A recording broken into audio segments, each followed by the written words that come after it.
નમસ્કાર બાળદોસ્તો, જુદા જુદી ફોર્મ્યુલાની આપણે વાત કરીએ છીએ. વર્તુળનું ક્ષેત્રફળ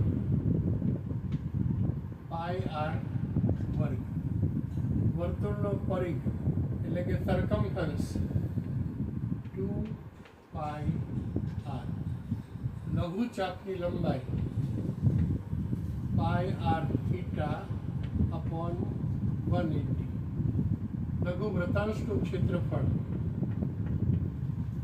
પાઈ આર વર્ગ થીટા 360, ગુરુ ચાપની લંબાઈ, તો પરિઘમાંથી લઘુ ચાપની લંબાઈ બાદ કરવાની, 2 pi r minus pi r theta 180, ગુરુ વૃત્તાંશનું ક્ષેત્રફળ, તો આ પાઈ આર વર્ગમાંથી લઘુ વૃત્તાંશનું ક્ષેત્રફળ બાદ કરવાનું.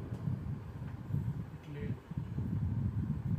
તો બાળકો જો મેમરીમાં આવ્યું હોય, યાદ આવ્યું હોય તો લાઈક કરવાનું ચૂકશો નહીં.